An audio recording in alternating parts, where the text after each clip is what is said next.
Pagkatapos sina Miguel, Gabriel, Rafael, Suriel at Uriel ay tumingin mula sa langit at nakita ang dami ng dugong nabuhos sa lupa at lahat ng kasamaang ginawa rito.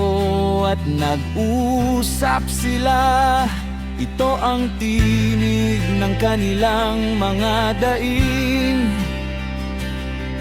Ang lupang pinagkaitan ng kanyang mga anak ay dumadaing hanggang sa pintuan ng langit.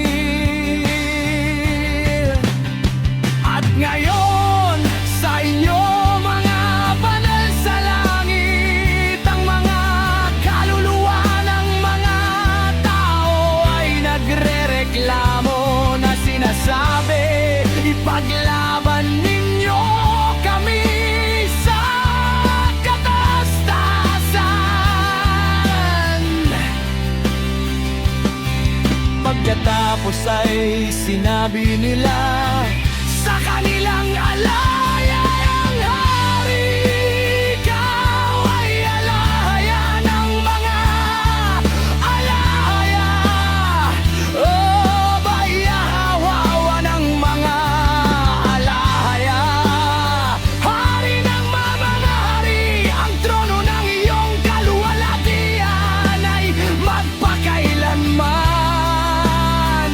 At ang iyong pangalan ay banal at maluwalhati.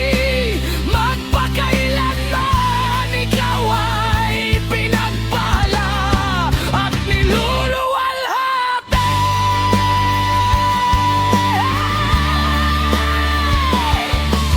Ikaw ang lumikha ng lahat ng bagay. Ikaw ang may kapangyarihan sa lahat. At ang lahat ng bagay ay hayag at nakikita sa iyo.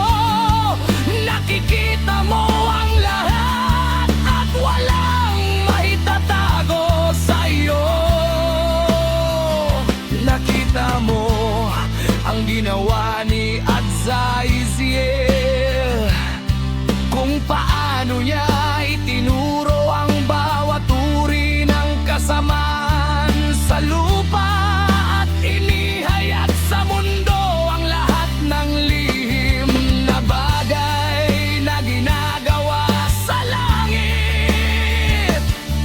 Si Samyaza rin ay nagturo ng pangkukulam na siya'y iyong binigyan ng awtoridad sa mga kasama niya. Sama-sama silang pumunta sa mga anak na babae ng tao, sumiping sa kanila na dungisan at nagagag ng mga krimen sa kanila. Ang mga babae naman ay nagsilang ng mga higante, kaya ang lupa ay napuno ng dugo at kasamaan.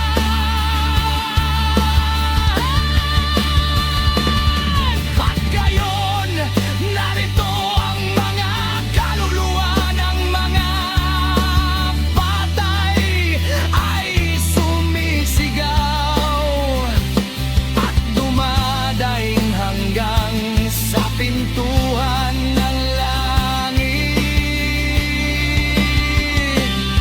Ang kanilang mga daing ay umaakyat, hindi sila makatakas sa kasamaang ginagawa sa lupa.